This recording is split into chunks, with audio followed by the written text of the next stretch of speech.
Okay, let's keep going with our currently undefeated draft deck. See if we can't pull down maybe one more win even before we disqualify. Ideally, we'll get full 5 wins, but getting the full 5 wins is pretty difficult, even in sets where I was doing very well. I would only 5x every once in a while, so that's the dream. But you could build some really powerful cards in Eldraine, probably more powerful than the deck we're kind of working with right now, but who knows.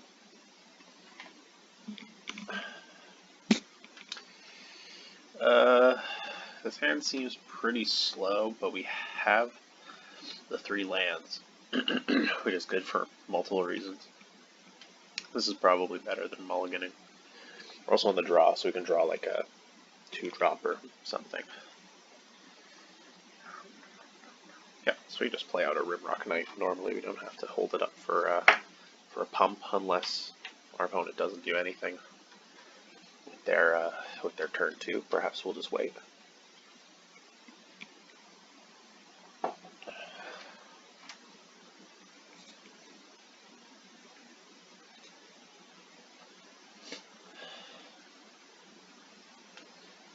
Okay.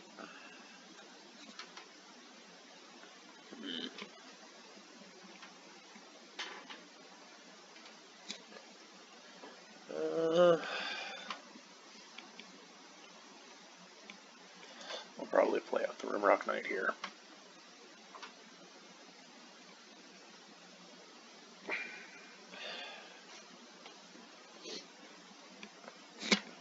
So far we've seen mono red from this guy.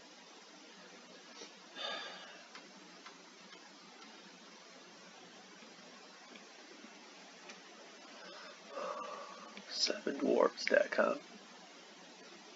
Oh boy. If he has one more 7 dwarves in hand, this is gonna get really ugly really fast.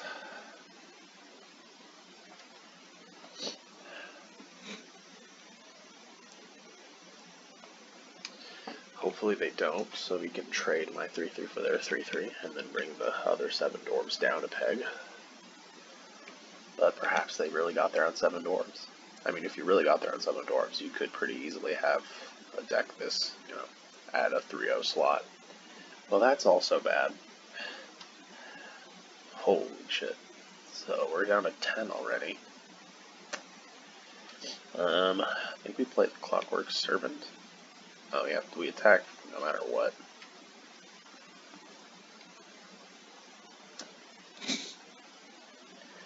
Ooh, completely flooded.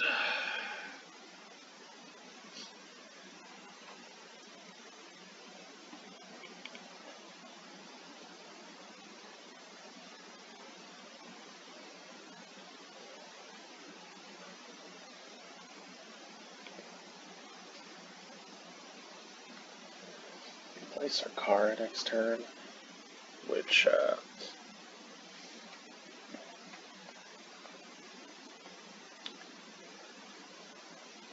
is something.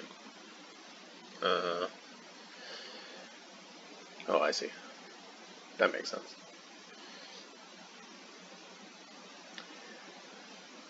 Well, their deck is a lot more aggressive than ours is, that's for sure.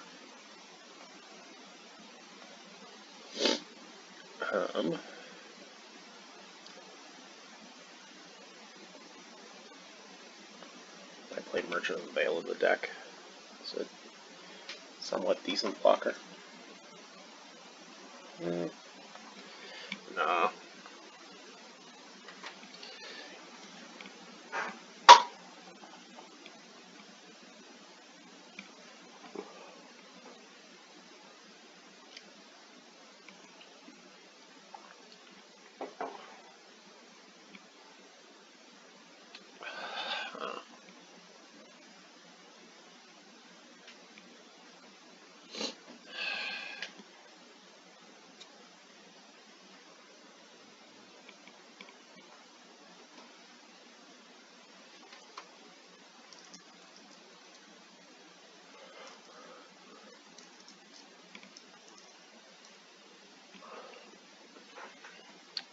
obviously getting down the, obviously can't keep it one land. This is fine. We'll just bottom a land. Play a land and pass over to the opponent.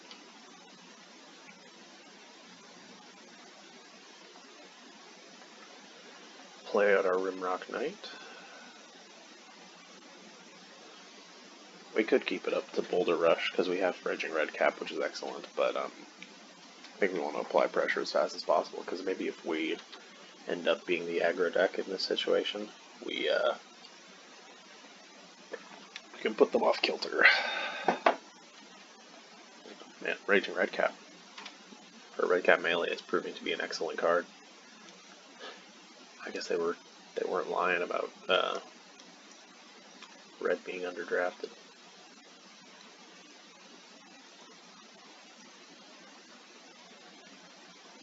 Okay, I'm happy with that trade for right now. Can save the Bargain later for Raging Redcap. For now, we'll play Brimstone Trebuchet and we'll start picking our opponent out. It's a bit odd that they make that trade, considering, but hold on. This is a knight, so we're gonna ping before we play the Raging Redcap to untap it, and we will pass the turn. Ideally, we'll get one more mana next turn, so we can play Ferocity of the Wilds and Bargain. This is, an intersection where having 4 mana fairly reliably is extremely important for our deck. Because, like I said, playing Ferocity of the Wilds here is good, and obviously that would be the play for us, but having the extra mana to be able to Bargain or Redcap Melee if our opponent does something is what's really gonna push this turn over the top. Nothing wrong with that turn.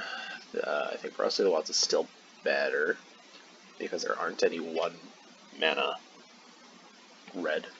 There aren't any 1 mana red combat tricks that would protect them here, because Bargain requires you to be attacking and Rimrock Knight doesn't pump defense. So when we play Ferocity of the Wilds, our Raging Redcap will become too strong to block, and we'll get to swing in for 4 for free. Pretty much. It seems unlikely that they block here, because it's not a very...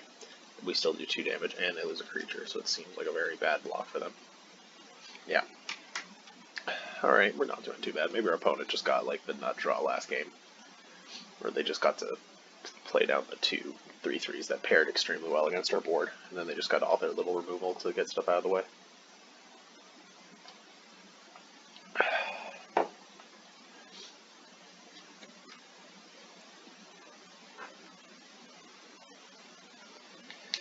Yeah, attack with 7 doors, it's fine. I'm happy to let 3 damage through.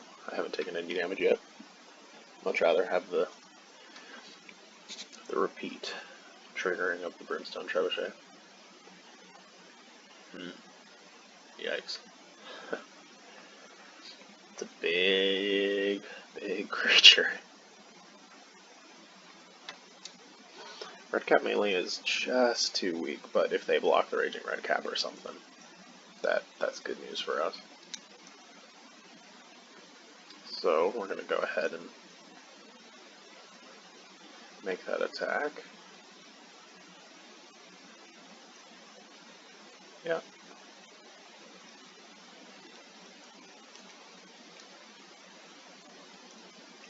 Getting pretty low.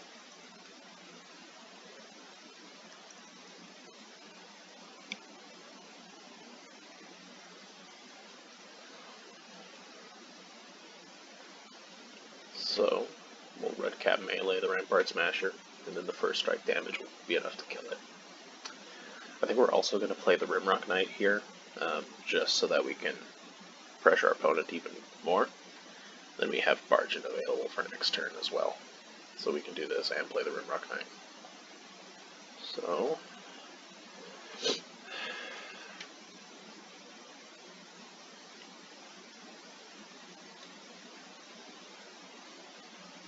bring him down to 6. And make that 5. They make it effectively 4 because we can tap on their end step. This game seems pretty good, pretty well locked up. Yeah, okay. So we just have to outdraw our opponent, which is basically, you know, how you win any game of Magic, but I don't think there's anything in the sideboard for us. We just have to outdraw them with our... That's not a mid-range deck, but it's not like pure aggro. It's like a synergy aggro, where you want to get some key pieces together. I don't know what to call it. But when half of my non-lands are 3-drops, it doesn't feel very aggro.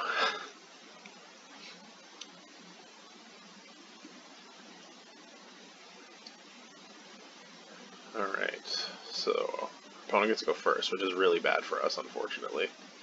This isn't a terrible hand. We have a 2-drop, a 3-drop, and then 2 combat tricks to push through damage.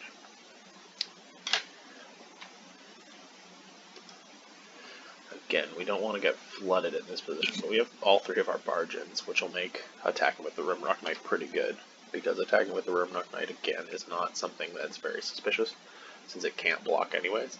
So sometimes people will just block it because, you know, because they can.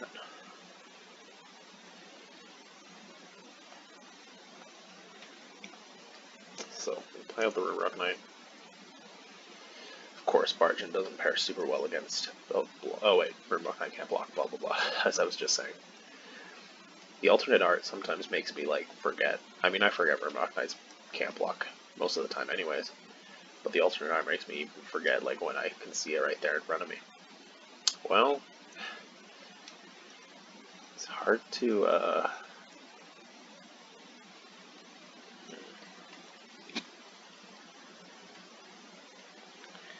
If he blocks with those 7 dwarves, it's pretty good for me. Oh, I missed a land drop, it looks like. Because we went second. We're allowed to play land 3.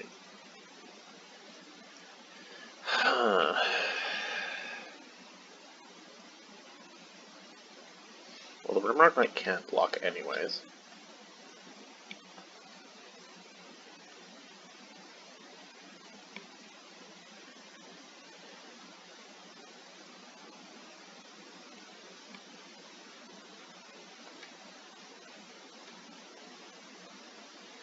We'll let the trade happen. I'd rather save my Bargains to put onto this double striker. That will almost always be better than making that trade there, probably, until they Scorching Dragonfire my creature, and then it's dead as well.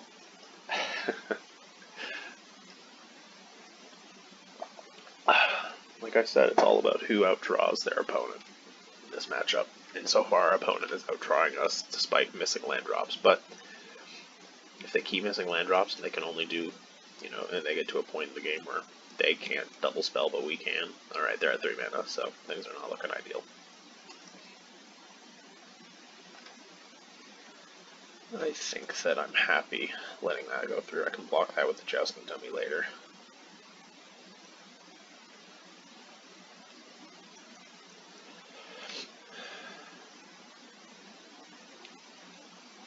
What do you get? I know they got Slaying Fire in the deck, so... Okay, got Merchant of the Veil.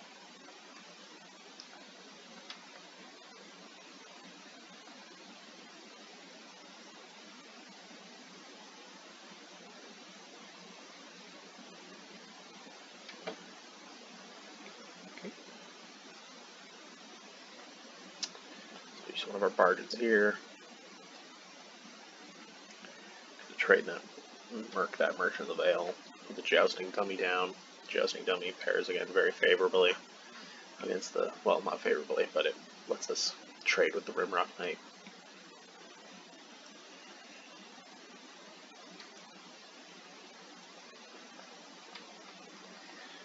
So go ahead and make that block. We don't want to go too low.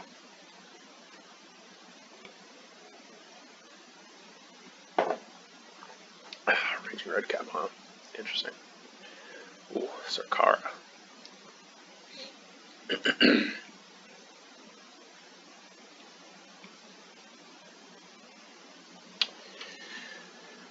Well, I was going to attack, into the Raging Red Cap and then barge in. But I have exactly enough mana for Sirkara, and I feel like Sirkara is going to give us a card advantage engine that is better than attacking him.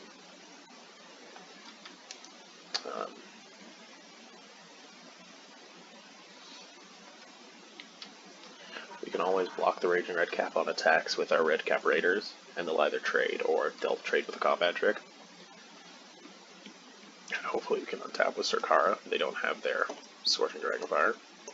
They never didn't have it.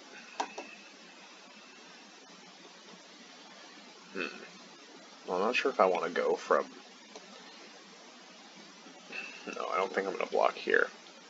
So they don't seem to have combat tricks.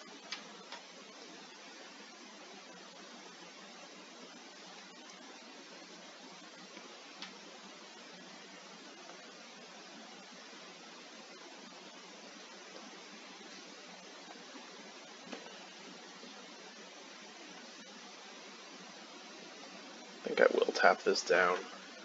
I think I can kind of race them if they don't put a creature into play or buff this.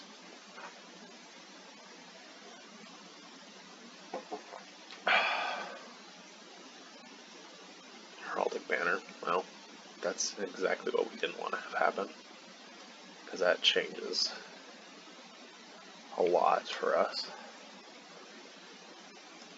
I'm going to go down to 5. So we're down to 4. We still have Brimstone Trebuchet at least.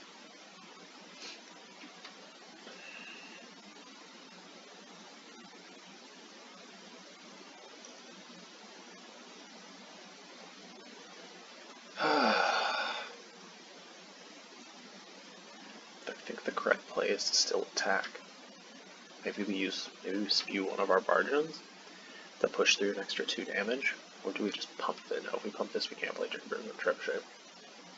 And we have to play Brimstone Trebuchet to block the Raging Red Cap. So if we barge in, we do 7 damage, which brings them down to 7. And then if they do nothing next turn, we could potentially win there.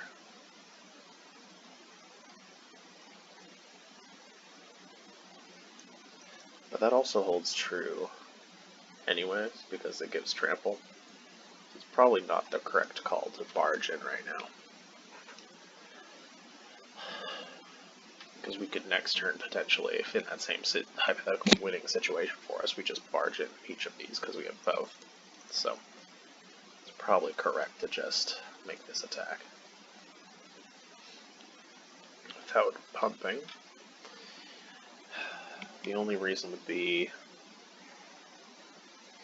There is no other reason, because we don't have 4 drops, so the only other card we could draw that wouldn't allow us to cast it and play both Bargeons would be Searing Barrage, which we're happy about anyways, because then we can destroy the Raging Red Cap and deal 3 damage to our opponent, which almost nets us the same. We'll see. So they hit their land, so they have 5 mana too. They might have like Searing Barrages and Sirkaras. In fact, I know that their deck does. Yeah, okay, so that's game. It was close. It was a close game. Nothing we could do about that. They managed to hit their land drop, and that was good luck for our opponents, so we might as well accept our defeat with grace and give them both our Bargeons. Barging in last turn wouldn't have done anything to fix that, so I'm not too sad. Well, let's see if we can get to 4 or 5 wins, or whether we're going to lose it 3-2. Either way, I'm happy with our results. Again, we can immediately fire off a draft after this, and I think I might just do that. So let's just get this done. Let's find out how we're going to end up.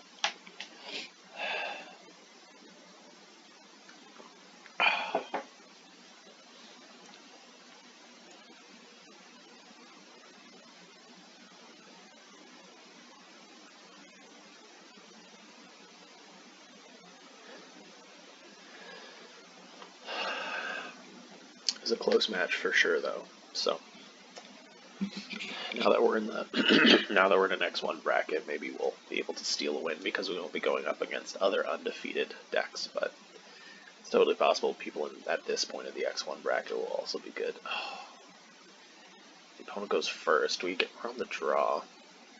I think this is good enough on the draw. We just need one more land, and we have a few turns to get there, even with the arena shuffler kind of fucking you about. Because we can remove one threat for sure. As soon as we get our third mana, we're in a pretty good situation. So, again, we also have 17 lands, so it's going to hurt us a little less. Yeah, have I seen red every game so far? Yeah, there we go. So we got to our third land. So playing the 17 land really makes quite a difference. I mean, obviously it does mathematically even in paper, but here it just seems to do a lot. I'm gonna take 2 because if I play something bigger for 3, I'd rather Dragonfire that. Like a Raging Redcap. It's a much better Scorching Dragonfire target. Because kitting that up is going to be pretty huge. Well, if red is this, like, open, that we're seeing it in... We didn't see it in game 2. Match 2. Did we see it in game 1? I know we saw it in games 3 and 4. If it's this overrepresented, that might actually be kind of an annoyance going forward, but we'll see. Holy shit. I think we just lose. The sheer value that we're going to get buried under from them getting an on-curve Outlaw's Merriment. We just have to hope in games 2 and 3 if we get there that they just don't draw this card. Because this card is just too strong. You can't really do anything against this. We'll play out the Raging Redcap because it pairs well against 2 of the 3 creatures. Well, it pairs well against all of them, I suppose, but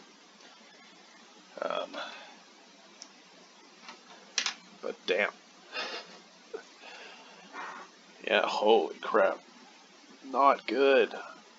Very bad.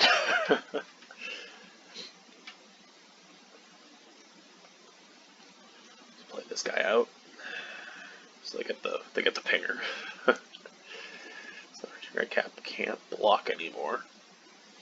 Oh, I guess it can.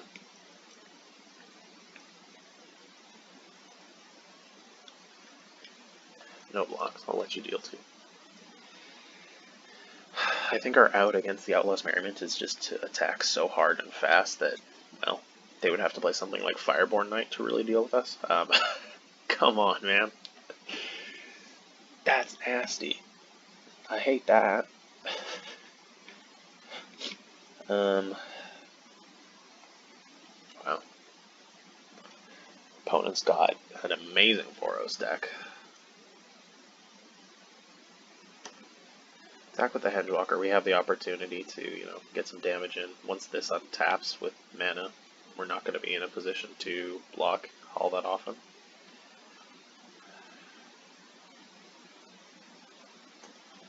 If they want to jump block with their 1/2, that's fine. I'm trying to think what our path to victory is with this Fireborn Knight in play, since we just spewed off our Scorching Dragonfire. We just need like a Redcap melee, pretty much. Ah, man. Alright, well. I feel like the last deck our opponent had was stronger than this one. I mean, sorry. It was weaker than this one. And this one's in the X1 bracket. Like, what am I supposed to do? Okay. I guess I'm supposed to double spell.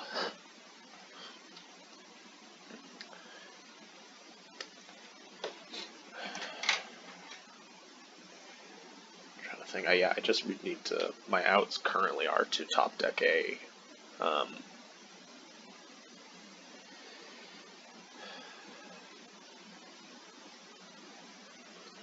My current outs are to top deck a Redcap melee. Although here, if they launch this attack and nothing else, I'm probably going to just triple block with all of my. Triple block with the team. I'll lose 1, potentially 2, but the Hedgewalker lives if they kill the 2 Redcap Raiders. Oh, no. That only comes at 3/4. But That needs to die. Again, we've probably already lost because they went Outlaw's Merriment into a really difficult to deal with creature, so that's not exactly looking good for us. Oh, do we still? Yeah, so both of them are dead. Okay, that was probably game. Yeah, okay.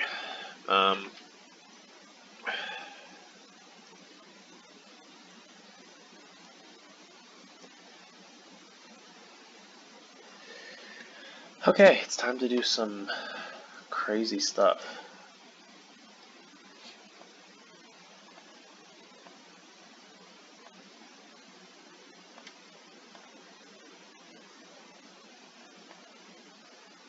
That's right. It's Boros time. This is not a joke, because I want to play True Love's Kiss very badly.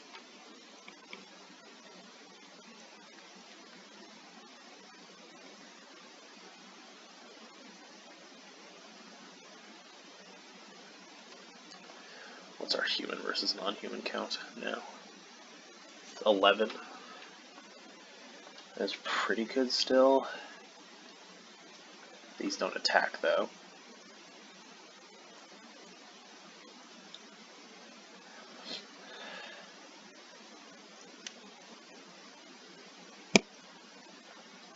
It's probably not good enough. Maybe it's one of them's good enough.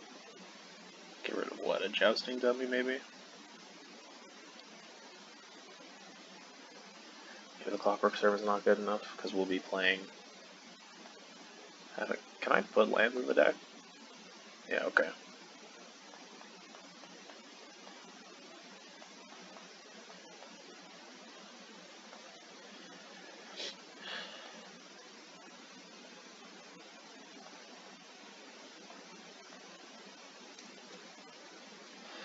We're just going to become a Boros deck as well, so that we can play True Love's Kiss, so that we can exile the Outlaw's Merriment, hopefully, if we get lucky.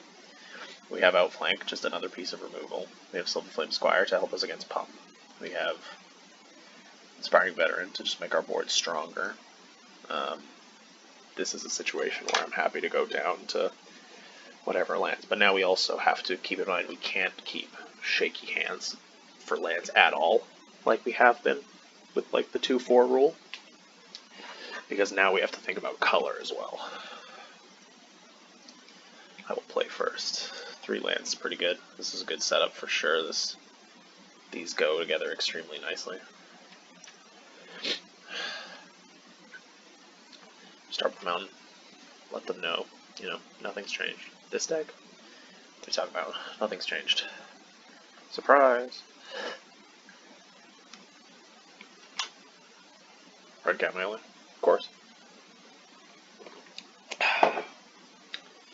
Yeah, this card is going to be like the uncommon mythic in Arena if red is this open all the time.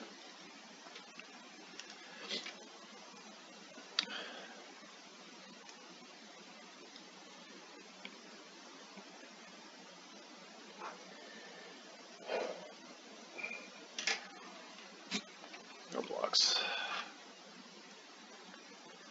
We're good to go. Okay.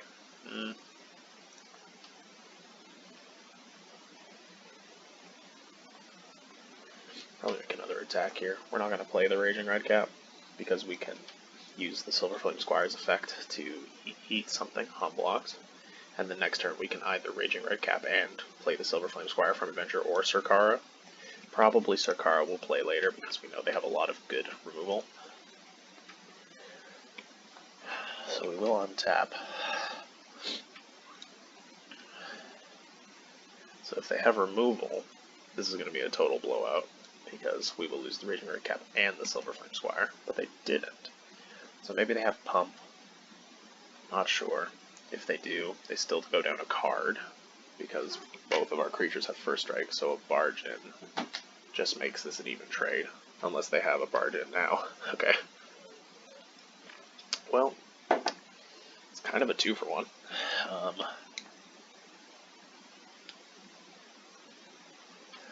Play the Brimstone Trebuchet out. Again, like I said, I want to kind of hold on to Sarkara because I saw a few very strong removal spells at the 3-drop slot, and playing the 1/3 against their 2/1 first strike is kind of tempting.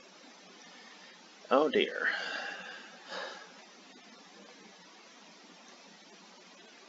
We'll play Sakara now, because we now are basically out of... Oh, whoopsies. Damn it. I missed the damage. No.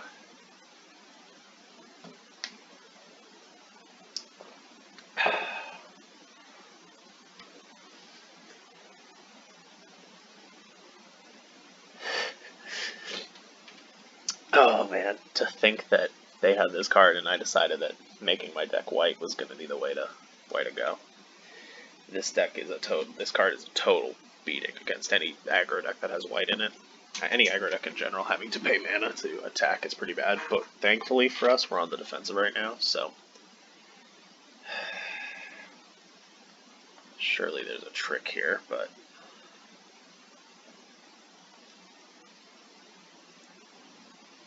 what can you do for 1? Oh, you can outflank, of course. Get you for 1 now, at least.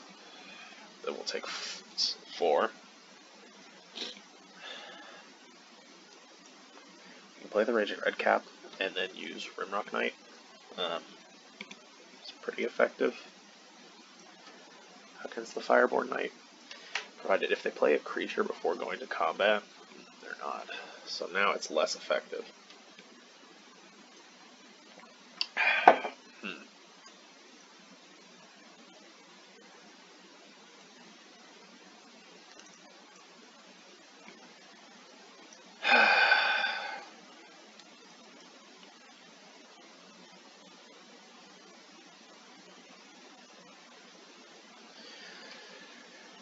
If I block with Sarkara and the Raging Redcap, and then I pump the Raging Redcap, Sarkara will probably die.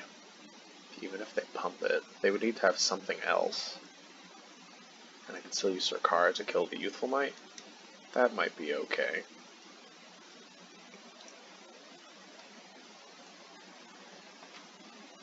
We're getting a little dangerously low to be doing, you know. So we'll block. We'll let the Fireborn Knight pump or something. Not sure. So it pumps. That's pretty good. So an outflank does kind of mess with us in a pretty major way. But I can at least ping out the Youthful Might. Resolve. So they've ordered it as such. It makes sense. Oh, wait. No. That still works. Because then they just trade, yeah. In a moment there. Oh boy, things are not looking good.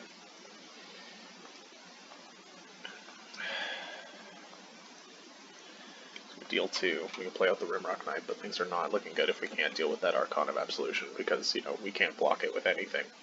It's got us on a 4-turn clock right now. And, I mean, it's got pro-white, so if they just want to leave it back on blocks, we can't attack with their stuff. Oh no. Oh dear, oh me, oh my.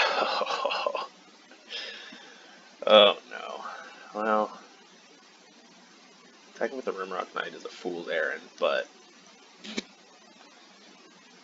maybe we can bluff. Throw 1 card in hand. Nope, color bluff. It's okay, we can't keep it back on blocks anyway, and I'm pretty sure we're nearly dead at this point. Any pump spell on the Raging Redcap wins them the game here. Ooh. These are nasty 2 decks we played against. They weren't even like... Oh, now they can totally pump the Raging Redcap for the win. That wasn't even remotely close. This guy's deck was despicable. I don't know how this guy lost a game, I won't lie. Like, that deck was so strong. But, it's okay. We got to 3 wins, so we get 4 packs, and we have enough gems to justify another draft, see how we broke through the ceiling. That deck was pretty good. I liked it conceptually, but to be honest, as far as aggro decks go, the lack of 2-drops was actually pretty noticeable, but it was still a pretty cool deck because it was kind of like it played a little bit more like the Gruul decks that I'm really fond of, because it had like the Ferocity of the Wild, and it had stuff where it was just like, well, I'm going to play some non-humans or some stuff with synergy, and then I'm going to try and win with like pretty impressive like alpha swings. So we got a Stonecoil Serpent, definitely a draft bomb, so that's exciting. Ironcrag Pyromancer, another draft bomb, and I think that makes 4 for me after getting the 3rd one last draft. Doom Foretold, pretty cool. Kind of a weird card I want to build around. And Sorcerer's Spyglass is here too. Well, I'm going to cut the video here, but in a short moment I'm going to go ahead and start up another traditional draft. And we'll see how that one goes too, because yeah, we're back up to where we started before. So we just gained 4 packs and then everything in the draft on that one. So it was a good draft. I was happy with it. So maybe next time we can go past and start gaining gems. Anyways, see ya.